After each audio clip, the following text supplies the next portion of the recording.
Сәлеметсіздер ме оқушылар, қалдарыңыз қалай? Қазір сіздермен 106 сабақты бастаймыз.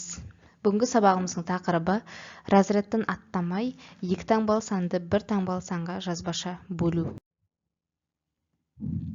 Бірінші тапсырмаға қараймыз, балалар. Тиімді тәсілмен есептеп, Ахмет Байтұрсынұлы қай кітаптың авторы екенін анықта. Бұл бірінші тәсіл, балалар. Ал бізге тиімді тәсілі әрқайсысын жеке-жеке бөлу. Яғни бірінші 400-ді 40-қа бөліп аламыз, және 160-ды 40-қа бөлеміз. Бұл жерде 400-ді 40-қа бөлсек 10 шығады, ал 160-ды 40-қа бөлсек 14 шығады. 4 шығады. 10 мен 4-тің қосындысы 14. Сонда, балалар, Ахмет Байтұрсынұлы қазақша әліппенің авторы. Келесі 4-ші тапсырмаға қараймыз, балалар. 4-ші тапсырма бұл бізде 58-ші бетте. 4-тің астында жолаушылар пойызындағы 3 вагонның әрқайсында 32 жолаушыдан бар. Демек, 32-ні 3-ке көбейтіп аламыз, бірінші амал. Ал 2 вагонның әрқайсында 24 жолаушыдан бар.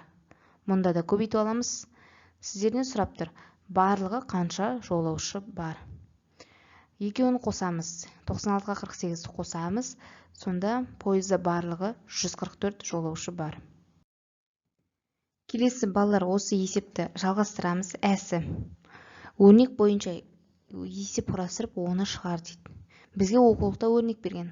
Өзіміз көріп тұрғандай, 32 мен 3-тің көбейтіндісі азайту, 24 пен 2-нің көбейтіндісі. Енді біз осыған есеп құрастырып тұрдық. Мәтін есеп.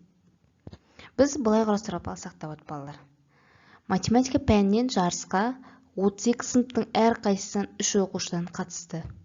Міне сонда 32 мен 3-ті көбейте аламыз. Бұл бірінші амал. Жарыс қорытындысы бойынша 24 сыныптың әрқайсысынан 2 оқушыдан мақтау қағазын алды. Қанша оқушы мақтау қағазын ала алмады? Міне бұлай есеп құрастыруға болады, балалар. Сонда 48 оқушы мақтау қағазын ала алмады. Келесі 5-ші тап есепте, балалар. Әртүрлі тәсілмен шығару керек есепті. Астында аудандағы балалар кітапханасына 2 қорап әкелінді.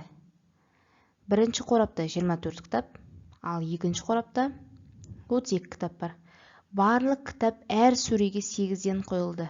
Қанша сөреге кітап қойылды? Ол үшін, балалар, бірінші біз барлық кітаптың санын анықтап аламыз. 24 пен 32-ні қосамыз. Және біз әр сөреге 8-8-ден орналастырамыз. Ол үшін біз бөлу амалын қолданамыз, балалар. Міне, 24 пен 32-нің қосындысы 56, 56 мен 8-дің қосындысы 7. Демек, 7 сөреге кітап қойылды. Бұл бізде бірінші тәсіл, балалар.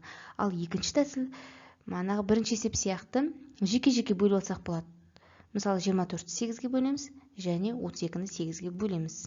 Мәндерін қоса қоймыз. 3 пен 4-тің қосындысы 7. Бұлай шығарсақ та болады, балалар. Келесі, осы есептің әсі. Бұнда да есеп құрастыру керек. Өз ойымыздан. Біз мысалға былай алдық. Бір сыныптан 24 оқушы жарысқа барды. Және екінші сыныптан 32 оқушы жарысқа барды. Олар 8 қат, әр қатарға 8-ден бөлініп тұрды.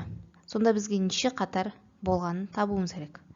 Ол үшін де дәл осылай шығарсақ болады, балалар. Бәрібір мәні 7 шықты.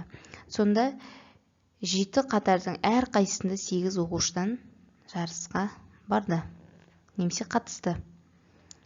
Сабақ түсінікті болды деген ойдамын, балалар. Сау болыңыздар.